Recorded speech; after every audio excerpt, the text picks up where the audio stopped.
ഓം നമോ ഭഗവതേ സായിശ്വരായ. ശ്രീ സത്യസായി ഭാഗവതം. സ്കാഫിന്റെ ഭാരം.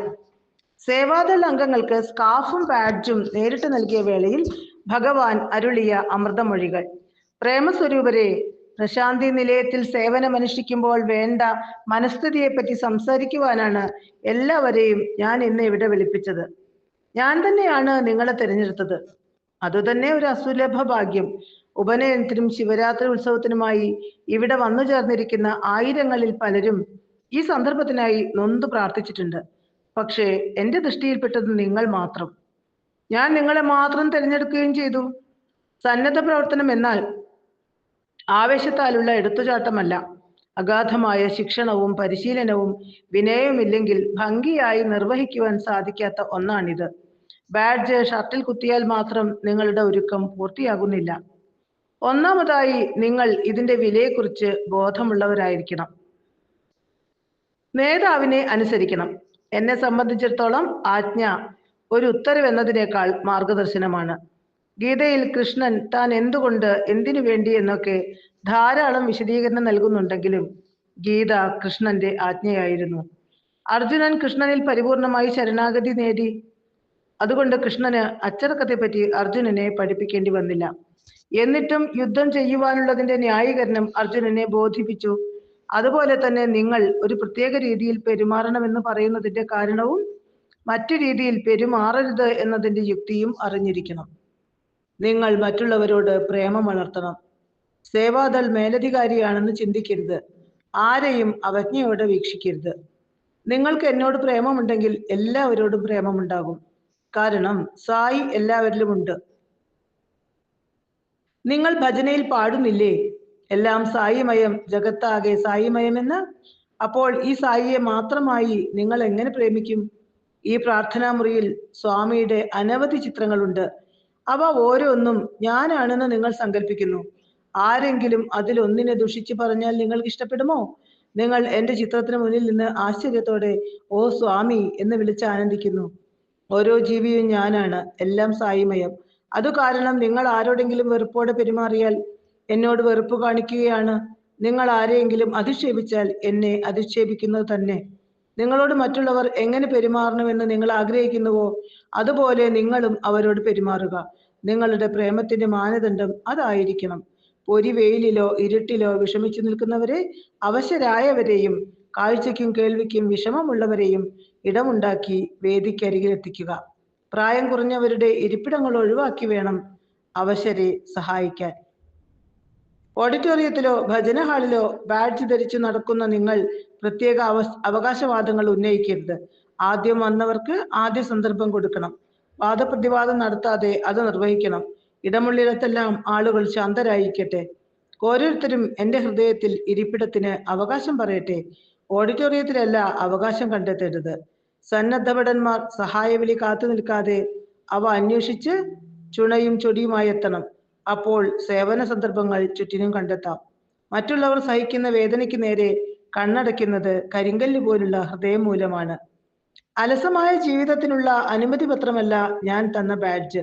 ഇതിനർത്ഥം കഠിനമായ അനുഷ്ഠാനത്തിനും സുഖങ്ങൾ ത്യജിക്കുന്നതിനും കഠിനാധ്വാനം ചെയ്യുന്നതിനും ഉറക്കം വെടിയുന്നതിനും ത്യാഗത്തിനും നിങ്ങൾ തയ്യാറാകണം എന്നാണ്. മൃദുവായ ജീവിതം കാംക്ഷിക്കുന്നവർ സന്നദ്ധ സേവനത്തിന് പറ്റിയവരല്ല. നിങ്ങളുടെ ആവശ്യങ്ങൾ പരമാവധി ചുരുക്കുക. നിങ്ങളുടെ വിജയത്തെപ്പറ്റി പറയുന്നത് മറ്റുള്ളവരിൽ അസൂയ വളർത്താനായിരിക്കരുത്. നിങ്ങൾ അന്യരെ സ്നേഹിച്ചാൽ മാത്രം പോരാ, മറ്റുള്ളവർ നിങ്ങളെ സ്നേഹിക്കത്തക്കവണ്ണം നിങ്ങൾ നല്ലവരായിരിക്കണം. കഷ്ടപ്പെടുന്നവരെയും നിരാശരെയും അവശരെയും സമാധാനിപ്പിക്കുക, പ്രോത്സാഹിപ്പിക്കുക, ശക്തി പകരുക, അറിവുള്ളവരാക്കുക. ഇതിനായി നിങ്ങളെ ഒരുക്കുകയാണിവിടെ.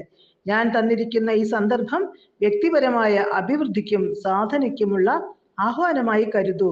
ഈ സന്ദർഭത്തിന് വേണ്ടി ആയിരങ്ങൾ കാത്തിരിക്കുമ്പോൾ അത് ലഭിച്ച നിങ്ങൾ എത്ര ഭാഗ്യവാന്മാരാണ്. നിങ്ങളുടെ ചുമതല എത്ര മഹത്തരമാണ്. സായി നൽകുന്ന ഈ സാഹചര്യം, ഇവിടം ഒരു പണിപ്പുരയാണ്. തകരാറിലായ മനസ്സുകളും ഹൃദയങ്ങളും അറ്റകുറ്റപ്പണിക്കായി എന്റെ സമീപം എത്തുന്നു. സാധാരണ പണിപ്പുരകളിൽ കൂടം കൊണ്ടടിക്കുന്ന ശബ്ദവും ചക്രങ്ങളുടെ കിലുങ്ങുന്ന ശബ്ദവും യന്ത്രങ്ങളുടെ മുഴക്കവും ചങ്ങല കിലുക്കവുമാണ് കേൾക്കാൻ കഴിയുക. പ്രശാന്തി നിലയത്തിലാകട്ടെ ഈശ്വരനാമജപം മാത്രമേ ഉണ്ടാകാവൂ. അതേ അനുവദിച്ചിട്ടുള്ളൂ. പുതിയ യന്ത്രഭാഗങ്ങൾ പിടിപ്പിച്ചും പെയിന്റ് അടിച്ചും പുത്തൻ കാറ് പോലെ നിങ്ങൾ പുറത്തിറങ്ങും, ഒരു കുഴപ്പവുമില്ലാതെ. ഭംഗിയായി മൈലുകളോളം യാത്ര ചെയ്തു തളർന്നവരും മടുപ്പ് വന്നവരും അല്ലെങ്കിൽ ദീർഘയാത്രയ്ക്ക് ഒരുങ്ങുന്നവരും ഈ സ്ഥലം ഒരു പണിപ്പുരയായി കാണണം. സേവാസാധനയ്ക്ക് ആഗ്രഹിക്കുന്നവരോട് സ്വാമി അരുളുന്നു, സേവനത്തിനുള്ള അവസരം തേടി കണ്ടെത്തണം. ഒരു കഥ കേൾക്കൂ. രാത്രി, കനത്ത മഴ. ആ കൊച്ചു വീടിന്റെ കതകിൽ ആരോ തട്ടുന്ന ശബ്ദം. ആരോ മഴ നനഞ്ഞു വരുന്നതാ, തുറക്കണ്ട, നമുക്ക് 2 പേർക്ക് കിടക്കാനല്ലേ ഇതിലിടമുള്ളൂ. ശബ്ദം കേട്ട് ഭാര്യ പറഞ്ഞു, സാരമില്ല, തുറക്കാം, 3 പേർക്ക് ഇരിക്കാൻ ഇതിൽ ഇടമുണ്ടല്ലോ. ഭാര്യ വാതിൽ തുറന്നു. നനഞ്ഞ് കുളിച്ച ഒരു ചെറുപ്പക്കാരൻ. അയാൾ അകത്ത് കയറി. അരമണിക്കൂർ കഴിഞ്ഞപ്പോൾ വീണ്ടും കതകിൽ ആരോ മുട്ടുന്ന ശബ്ദം. ഇനി തുറക്കണ്ട, നമുക്ക് 3 പേർക്ക് ഇരിക്കാനല്ലേ ഇതിലിടമുള്ളൂ, വന്നു കയറിയ ചെറുപ്പക്കാരൻ ഓർമ്മിപ്പിച്ചു. അത് സാരമില്ല, നമുക്ക് 4 പേർക്ക് ഇതിൽ നിൽക്കാൻ കഴിയുമല്ലോ, ഗൃഹസ്ഥൻ പറഞ്ഞു. അയാൾ വാതിൽ തുറന്നു. ഒരു വൃദ്ധൻ നനഞ്ഞു കുതിർന്നിരിക്കുന്നു. ഗൃഹസ്ഥന്റെ അനുവാദത്തോടെ അയാൾ അകത്ത് കയറി. കുറച്ചു കഴിഞ്ഞപ്പോൾ വീണ്ടും കതകിൽ ആരോ മുട്ടി. അയ്യോ, തുറക്കല്ലേ, ഇതിനുള്ളിൽ കയറാൻ പോലും ഇനി ആർക്കും ഇടമില്ല, ഒടുവിൽ കയറിയ വൃദ്ധൻ പറഞ്ഞു. സാരമില്ല, കതക് തുറക്കൂ, ഗൃഹസ്ഥൻ പറഞ്ഞു. കതക് തുറന്നു. ഒരാൾ നനഞ്ഞു വിറയ്ക്കുന്നു. വീട്ടുടമ പറഞ്ഞു, സുഹൃത്തെ, ഇനി ഇതിനുള്ളിൽ ഒരാൾക്ക് നിൽക്കാൻ പോലും ഇടമില്ല. പക്ഷേ വിഷമിക്കണ്ട, ഞാൻ ഇത്ര നേരം മഴ നനയാതെ ഇരിക്കുകയായിരുന്നല്ലോ. ഇനി താങ്കൾ ഇവിടെ ഇരിക്കൂ, ഞാൻ പുറത്തു നിൽക്കാം. സേവനം ചെയ്യാൻ ഒരു കാരണമെങ്കിലും കണ്ടെത്തുന്നതാണ് സേവനത്തിൽ നിന്ന് ഒഴിയാനായി 1000 തടസ്സങ്ങൾ കണ്ടെത്തുന്നതിനേക്കാൾ നന്ന്. അതാണ് ശരിയായ സേവനം. സേവ നമ്മെ സംരക്ഷിക്കുകയാണ്. ഭഗവാൻ ബാബയ്ക്ക് പലരും തങ്ങളുടെ പ്രശ്നങ്ങൾ അറിയിച്ചുകൊണ്ട് കത്തെഴുതാറുണ്ട്. വിദ്യാർത്ഥികളും ബാബയ്ക്ക് കത്ത് നൽകാറുണ്ട്. ഒരിക്കൽ ഭഗവാൻ തന്റെ വിദ്യാർത്ഥികളോടായി പറഞ്ഞു, ഇനി മുതൽ ഞാൻ ആരുടെയും കത്ത് വാങ്ങുന്നതല്ല. അത് കേട്ട് കുട്ടികൾ വിഷമത്തിലായി. കത്ത് വാങ്ങണമെന്ന് അവരുടെ അധ്യാപകരിൽ ഒരാൾ പ്രാർത്ഥിച്ചു. സ്വാമി ചോദിച്ചു, എന്തിനാണ് ഞാൻ കത്ത് വാങ്ങുന്നത്? സ്വാമി, കുട്ടികൾക്ക് എന്തെങ്കിലും അടിയന്തര ആവശ്യങ്ങൾ ഉണ്ടായാൽ ഭഗവാനെ അറിയിക്കാൻ മറ്റെന്ത് വഴിയാണുള്ളത്? അതിനാൽ സ്വാമി ദയവായി കത്ത് വാങ്ങണേ. ഭഗവാൻ ബാബ പറഞ്ഞു, എന്റെ ഭക്തന്മാർക്ക് അടിയന്തര ഘട്ടം എന്നൊന്നും ഒരിക്കലും ഉണ്ടാകില്ല. കാരണം ആ അവസ്ഥ ഉണ്ടാകുന്നതിന് മുമ്പേ തന്നെ ഞാൻ ഭക്തനെ സംരക്ഷിക്കാൻ ആ ദിക്കിൽ എത്തിയിരിക്കും. ഈശ്വരനെ ശരണം പ്രാപിച്ച ഒരുവന് ഒരിക്കലും ഒരു അടിയന്തര ആവശ്യം ഉണ്ടാകില്ല. നവജാത ശിശുവിന്റെ സമസ്ത കാര്യങ്ങളും തിരക്കിക്കൊണ്ട് മാതാപിതാക്കൾ കാവൽ നിൽക്കും പോലെ അതിനേക്കാൾ ജാഗ്രതയായിട്ടാണ് സായീശ്വരൻ ഭക്തന്റെ കാര്യങ്ങൾ കൈകാര്യം ചെയ്യുന്നത്. ഭഗവാൻ പ്രതിജ്ഞ ചെയ്യുന്നു, എന്റെ ഭക്തന് വേണ്ടുന്നതെല്ലാം അവൻ ചോദിക്കാതെ തന്നെ ഞാൻ കൊടുക്കും. കൊടുത്തവ അവന് വേണ്ടി ഞാൻ സംരക്ഷിക്കുകയും ചെയ്യും. അപ്പോൾ നമുക്ക് ഒരേ ഒരു ജോലിയേയുള്ളൂ, ഭഗവാൻ പറഞ്ഞ വഴിയിലൂടെ സത്യസന്ധമായി സഞ്ചരിക്കുക, അത്രമാത്രം. സ്വാമിയുടെ മനസ്സ്. ബാംഗ്ലൂർ വൈറ്റ്ഫീൽഡിൽ ഭഗവാൻ ദർശനത്തിലെത്തി മടങ്ങുന്ന സമയം ഒരു വിദേശി കുറച്ചുറക്കെ സായിരാം എന്ന് വിളിച്ചു. ഭഗവാൻ തിരിഞ്ഞു നോക്കി, പുഞ്ചിരിച്ചു. പിന്നെ സമീപം ചെന്നു എന്തെന്ന് തിരക്കി. അദ്ദേഹം പ്രാർത്ഥിച്ചു, സ്വാമിയുടെ മനസ്സ് എനിക്ക് 10 നിമിഷത്തേക്ക് തരൂ. അത് വേണ്ട ബംഗാരു, ഭഗവാൻ വാത്സല്യത്തോടെ അരുളി. പക്ഷേ ആ ഭക്തന്റെ പ്രാർത്ഥന തീവ്രമായിരുന്നു. അപ്പോൾ ഭഗവാൻ അയാളുടെ ശിരസിൽ സ്പർശിച്ചു. അടുത്ത നിമിഷം അയാളുടെ മുഖം വിവശമായി. പിന്നെ അതിയായ പരിഭ്രമത്തോടെ, കടുത്ത അസ്വസ്ഥതയോടെ ഉറക്കെ നിലവിളിക്കാൻ തുടങ്ങി, സൈരാം, സ്വാമി, ഇത് മാറ്റൂ, മാറ്റൂ. അതിദയനീയമായ അപേക്ഷ തുറന്നപ്പോൾ ഭഗവാൻ അയാളെ ഒന്നുകൂടി സ്പർശിച്ചു. അതോടെ അയാൾ ശാന്തനായി. പക്ഷേ എന്തോ വലിയൊരു അത്യധ്വാനം കഴിഞ്ഞെന്ന പോലെ അയാൾ തീർത്തും തളർന്നു പോയിരുന്നു. വൈകുന്നേരം ഭഗവാൻ ദർശനത്തിലെത്തി. വിദേശി ഭക്തന്റെ സമീപം ചെന്നു പുഞ്ചിരിച്ചു. അയാൾ തിരിച്ചു ചിരിക്കാൻ പോലും അശക്തനായിരുന്നു. സ്വാമിയുടെ നിർദ്ദേശപ്രകാരം അയാൾ രാവിലെ സംഭവിച്ചത് വിവരിക്കാൻ തുടങ്ങി. അങ്ങനെയാണ് ലോകം മേൽപ്പറഞ്ഞ സംഭവം അറിഞ്ഞത്. അദ്ദേഹം പറഞ്ഞു, ഞാൻ വീണ്ടും വീണ്ടും സ്വാമിയുടെ മനസ്സിനായി പ്രാർത്ഥിച്ചപ്പോൾ സ്വാമി തൃക്കരം എന്റെ ശിരസിൽ വെച്ചു. ആ നിമിഷം ഈ ഹാളും ജനങ്ങളും നേർത്ത് ഇല്ലാതായിപ്പോയി. ലോകം മുഴുവനും അപ്പോൾ എനിക്ക് ദൃശ്യമായതുപോലെ. ലോകത്തുള്ള ഓരോരുത്തരും ഈശ്വരനോട് ഓരോ കാര്യങ്ങൾക്കായി കേഴുന്നു, അതിദയനീയമായി നിലവിളിക്കുന്നു. ലോകമെമ്പാടുമുള്ള ദുഃഖിതരുടെ, പീഡിതരുടെ, രോഗികളുടെ ദയനീയമായ കരളുരുക്കുന്ന നിലവിളി എന്റെ ചെവിയിൽ തുടർച്ചയായി മുഴങ്ങി തുടങ്ങി. എനിക്ക് സമനില നഷ്ടപ്പെട്ടു. ഈ ദുഃഖപ്രപഞ്ചം എന്റെ തല പിളർക്കുമെന്ന് തോന്നിപ്പോയി. ഞാനതാണ് ഉടൻ തന്നെ സ്വാമിയോട് സഹായത്തിനായി പ്രാർത്ഥിച്ചത്. അപാര കരുണാമൂർത്തിയായ ബാബ എന്നെ പൂർവ്വസ്ഥിതിയിലാക്കി എന്നിൽ കൃപ ചൊരിഞ്ഞു.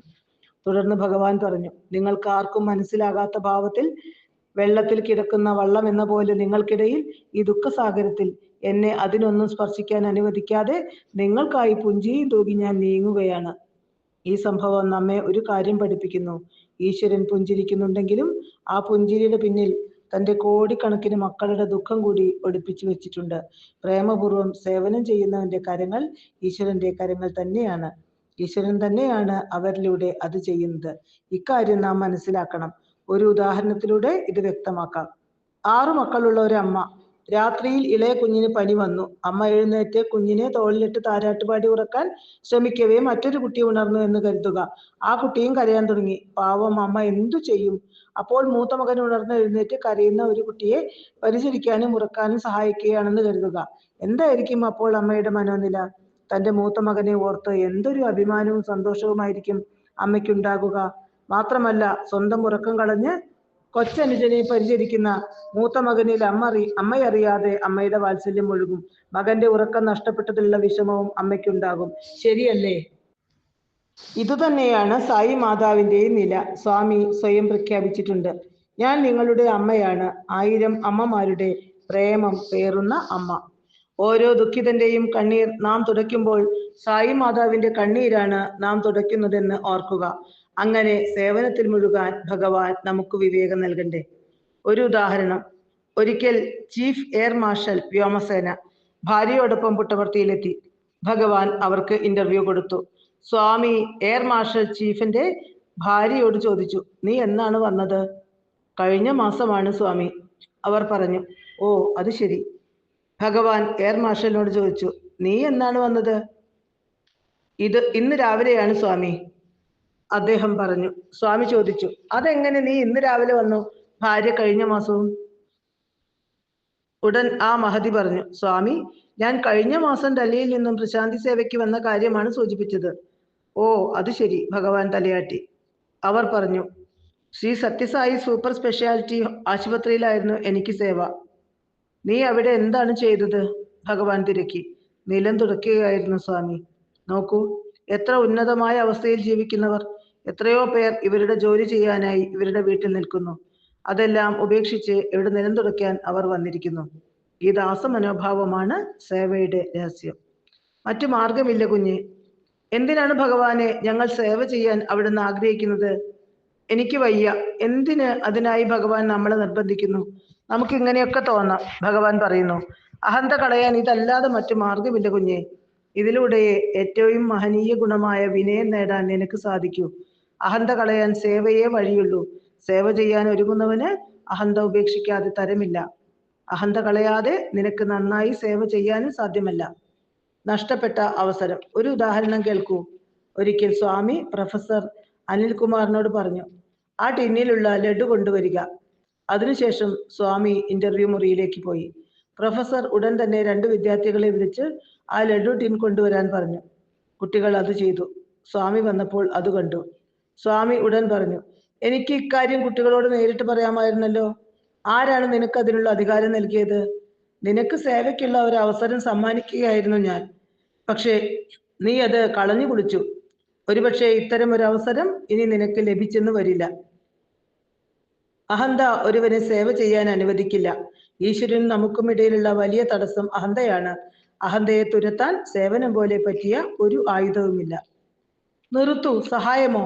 ഒരിക്കൽ ഒരു പറ്റം ചെറുപ്പക്കാരോട് ഭഗവാൻ ചോദിച്ചു, നിങ്ങൾ എന്തു ചെയ്യുന്നു? അവർ തുടങ്ങി, സ്വാമി, ഞങ്ങൾ വൃദ്ധരെ സഹായിക്കുന്നു, വികലാംഗരെ സഹായിക്കുന്നു, സ്കൂൾ കുട്ടികളെ സഹായിക്കുന്നു. പിന്നെ? നിർത്തു. എന്തൊരു വിഡ്ഢിത്തമാണ് ഈ പുലമ്പുന്നത്? നിങ്ങൾ ആരെയും സഹായിക്കുന്നില്ല. നിങ്ങൾ നിങ്ങളെ തന്നെയാണ് സഹായിക്കുന്നത്. ഇക്കാര്യം സ്വയം അറിയൂ.